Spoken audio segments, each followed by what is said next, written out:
The world's finally making sense to me, Mike. We're getting surrounded in a world of Nintendo 64s, or potentially. I guess it's all potential. It's kind of Amico world right now for these 64s, but fingers crossed. But for the listeners or viewers or whatever you may be, uh, some actually really good news that well, first the bad news is the analog 3D Nintendo 64 FPGA awesomeness with 8-bit controllers has been delayed now till I think June or July at the earliest. I think July is what I heard. So that's a delay from they originally planning to ship sometime here in first quarter 2025. But that's gone. So no. But it does look like ModRetro is going to be entering the world of 64. How did you take that? How did you take both pieces of news, Mike? Both the delay of analog 3D and now ModRetro maybe entering the fray. So, as you guys may know, the Panda Army recruits out there, I was late to the party with a Nintendo 64. I was not an original adopter. I did play a few games at friends' houses, but that was about it. Kelly's really one who sherpered me into this. I picked up a Nintendo 64 for my wife as an anniversary gift. She had one that was one of her favorite systems. I started getting games for myself for it. Eventually, I got a modded Nintendo 64, the same one that Kelly also has for my game room. Not only do I have a pretty good selection of cartridges, not like a huge amount, but of course, we have the EverDrive cartridges as well, so that we can play multiple games on there. That, of course, we own physical copies of. We would never play backups to something we didn't own. But so I would say I've become in the past few years a pretty big Nintendo 64 fan. We've discussed analog on here before, as well as 8-bit. I'm a huge fan of 8-bit controllers. Uh, big fan. I have one literally sitting in front of me right now so that when we finish up recording, I can play some games with my 8-bit controller. So big fan. We've talked about analog a little bit. Their stuff looks really cool. It looks very high end, but it's also targeted towards that high end market with their price tags. So I don't know that that was necessarily going to be for me at the price points that they were talking about. Because if you got the system and a couple of these controllers, you were very quickly with shipping and everything getting into that like $400 price tag for it. You know, and if you want to drop more than $400 on a Nintendo system, the new Switch is going to be coming out. So, uh, I don't know that Analog's products are necessarily for me, but they do look great. I just don't know if I want to put that kind of money into it. That doesn't necessarily mean I don't want an FPGA Nintendo 64 though, because even though we could play all of the games because Kelly and I own full libraries on physical cartridges, obviously. Even though we can play all of these games, and I do have a modded system of my own, this is older hardware. It's not going to last forever. I've already gone through one. My wife's one needed to be replaced in less than a year. So this is older hardware. This is 30-year-old hardware. It's not going to last forever. So the idea of something like this in the future is definitely, something that's on my mind. So I'm hoping that the ModRetro one will give me maybe a similar thing at a slightly more reasonable price point for where I would consider this sooner than later. How about you, sir? Yeah, so I guess this is going to ultimately be a skip it, list it, buy it show. Oh yeah. We'll have to get to that in a moment. But um, so we've also talked about Mod Retro before because they're the producers of the Chromatic. So Yes. we have the Chromatic and then the Pocket as kind of compare and contrast to where again the analog Pocket um, Chromatic came in less than that, but was still kind of pretty high indie, pretty cool and good looking, but at a slightly more attainable price point. Um, so I would assume they will follow suit. Both seem to.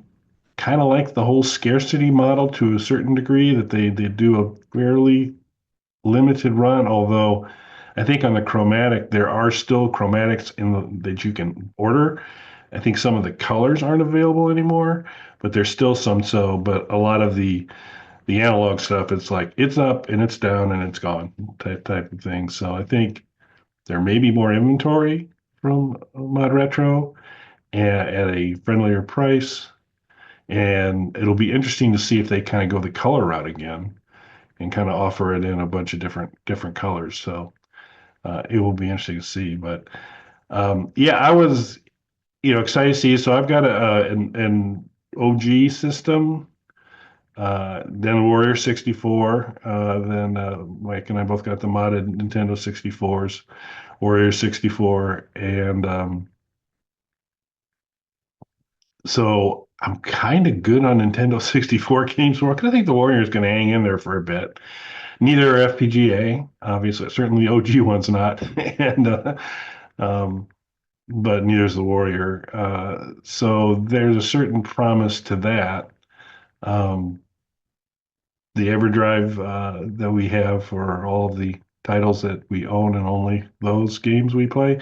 Um, that's been nice to kind of really expand it's nice to have access to the full library and some mods and some demos and some Japanese stuff. So it's all great there. So from a skip and listed buy it,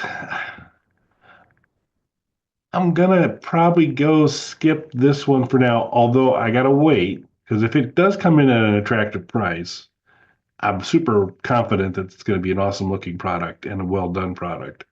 So if they get the price point right, I'll move it from very rapidly from skip it to buy it.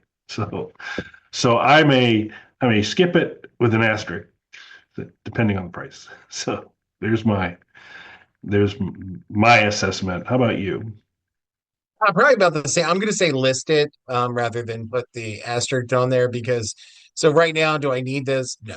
We have two Nintendo 64s in here, but again, I've already lost one, and luckily I was still under the warrant. That was from DK Oldies. We were still under their 1 year warranty, and they just no questions asked, sent us out a new one. No problems. I had it a couple days later. Everything was great. So I'm well aware that this 30 plus year old hardware could just fail at any moment. And while the Warriors are modded and cleaned up and everything, it's still an original Nintendo 64 at the core of that. So it is still 30-year-old chips running that thing. So I I'm just hyper aware now that that could go at some point. So while there's no necessity for this at the moment, it's in the back of my mind that, a new Nintendo 64 is going to last longer. And to your point too, I mean, if it looks cool, if there's different color options and things, I'm not gonna lie, that's going to push it forward a little bit for me because I have a game room and aesthetics to think about, especially if it comes in, nature's most precious color, atomic purple. That's something to think about as well. And price point though ultimately is going to decide if I go for this and how quickly that would be. And if they come out with a driftwood model, you can set that on your old timey photo booth that I keep telling you need to build on your arcade, so you'd be all set. But a lot of people say we're the analog of YouTube retro gaming videos and other stuff. So you should like and subscribe, folks.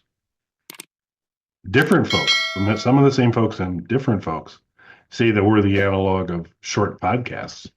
In fact, the world's shortest podcast, Hard No, is available on that YouTube channel that you just subscribed to. Aren't you lucky?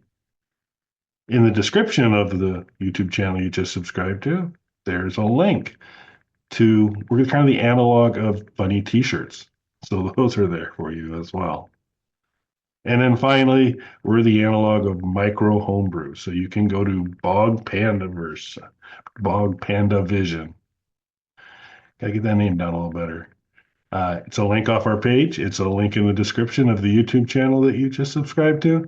And there you'll find numerous Game Boy games of the Slapdash, world famous Slapdash family. There's a Doom level for you. get a couple maps on it, another one coming in a bit, some online games, a few other things as well. Um, so I think that's all worthy analog of that I can think of. Probably. I mean, there's probably more, but because we're humble, we won't get into that this episode. That's fair. So, hey, let us know what you think. Is this I don't know what you call Nintendo 64. Are you 64ers? Whatever you are. For those of you who are big fans of the Nintendo 64, how excited are you? Is this something you're going to get? Um, I do think, with the chromatic line, there's at least a slight indication or slight chance that we may get some pretty cool color options with it. But and again, their reputation's pretty good so far. Their track record's really good so far. So what's ever coming will be quality product. So I think it's going to be worth a look. But let us know in the comments if that's something you're thinking about getting as well. And we'll keep you posted as we hear more. Right now, it's just they're teasing it. We don't know any specs on it yet. Their advertisement's a little on the unfortunate side. I mean, it's kind of cool. They do kind of a red pill, blue pill thing with the outline of Nintendo 64 controller kind of slowly dropping in from the top. It's partially dropped in on the top. Creates an interesting silhouette.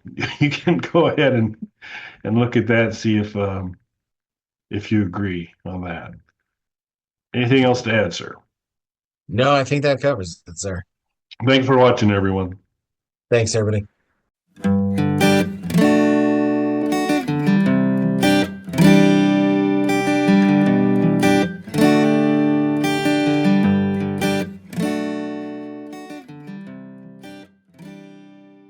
Bog Panda.